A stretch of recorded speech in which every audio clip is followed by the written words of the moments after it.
If AI takes our jobs, who's going to be left to buy anything? It's a valid question. If AI puts a big chunk of Europe out of work, that also means a big chunk of Europe won't have an income. And with no income, they can't buy stuff. And without people buying stuff, the very companies that replaced humans with AI to increase profits, well, they won't have anyone to profit from. This is what we would call a giant paradox. It is also a colossal headache for the European economy to figure out. With the current uncertainty regarding AI putting people out of work, this is not some distant hypothetical that can be brushed off as an Alex Jones-style conspiracy theory, because AI is here to stay. So if it does happen, if AI takes all of our jobs, how are we going to buy things? How are we going to exist? Let's find out.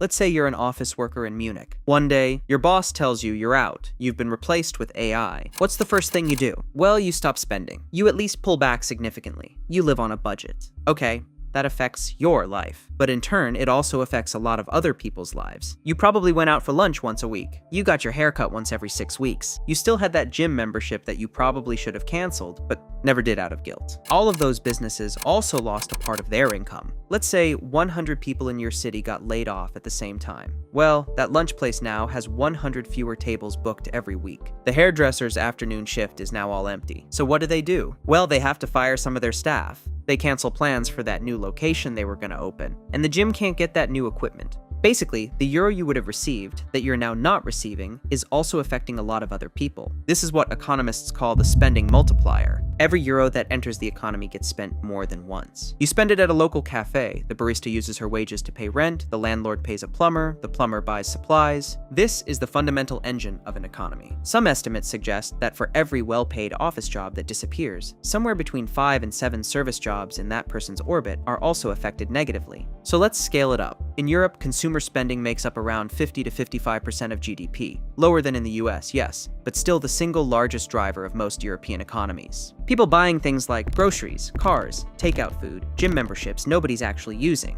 That is the engine. So, when a large chunk of the population stops having an income, you're not just creating more welfare recipients, which is bad in a whole other way. You're removing fuel from the foundational fire. This is what the giant paradox is all about. So how realistic is it that this becomes reality in Europe? Sadly, the likelihood is not small. The current projections floating around is that over the next decade, 30 to 40% of jobs across the continent could be disrupted due to AI. The jobs under most pressure are office work, administration, and customer service, with junior roles being hit the hardest. A few years ago, before generative AI took the world by storm, the big fear was about manual labor jobs. We were told that by the mid-2020s, self-driving cars would be all over our streets. Fast food restaurants would be run purely by automated systems. Production lines would be operated by robots only. That's still coming, but it's slower than people anticipated. The main risk today is generative AI going after cognitive work, writing reports, analyzing data, managing customer support. This is already happening, and unlike the US or China, Europe enters this race with slower growth, aging populations, and with a massive debt. The stakes couldn't be higher. So if it happens,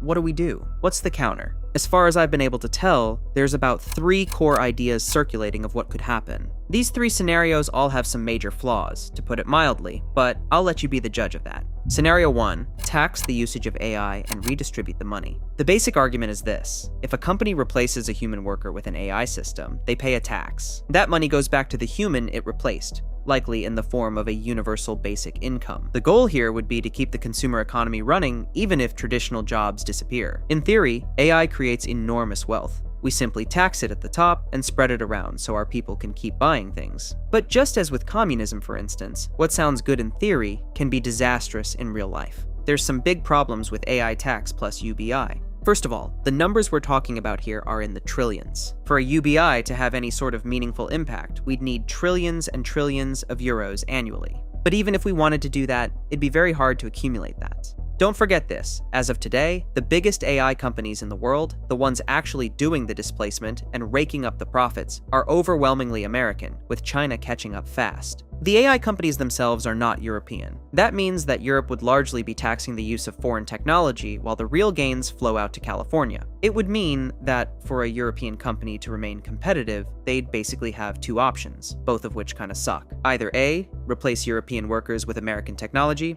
pay a heavy tax for it, and in the long run, contribute to there being fewer European customers. Or B, don't use American technology, keep employing Europeans, but fall behind greatly in terms of international competitiveness.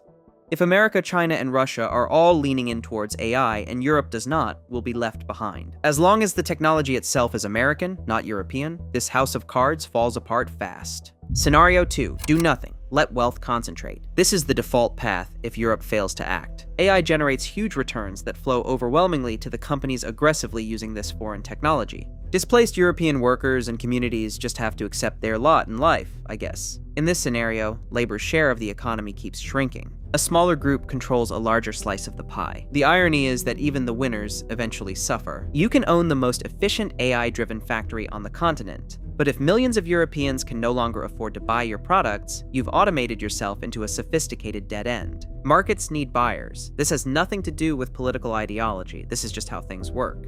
The third scenario is that we simply regulate AI heavily to try to make the problem go away. If there's one thing Brussels loves to do, it's to regulate. It's sort of their speciality, for good and for bad. Heavy regulation or restrictions on AI deployment clings like music to most EU bureaucrats. We could add strict approvals, high compliance costs, or outright limit the usage of it. The pitch sounds attractive to a pro-European-minded person. We put our people first. A machine should never be more important than a hardworking European family. This approach protects dignity and social cohesion in the short term, but the downside is massive. While we protect workers with regulation and restrictions, America and China race to the top. Within a few years, or a decade, Europe would fall so far behind in terms of competitiveness that it's even hard to comprehend. Ironically, this would mean that since our companies are now so weak, we have to rely on foreign companies and services, most likely American, even more. Only this time we're even more dependent and even weaker. History shows that trying to hide from technological change rarely ends well. So what the heck do we do?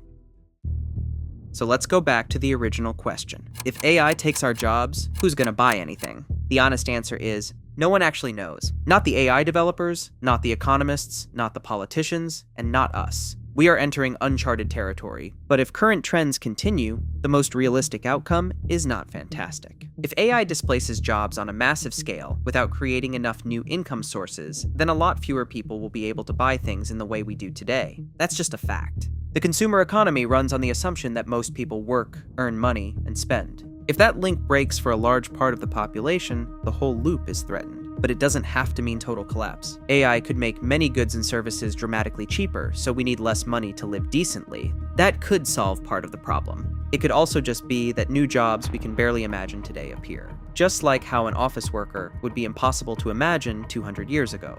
Or we might see a more unequal world, where a smaller group continues to thrive while many others rely on UBI, new safety nets, or other shared ownership solutions. We simply don't know which path we'll take. What we do know is this: none of these futures will happen smoothly if we just drift. If the Great Displacement actually happens, it will require a fundamental rethink of how money, work, and value move through society when technology becomes far more productive than human labor. If you want to stay ahead of the curve, make sure to subscribe to the European Edge.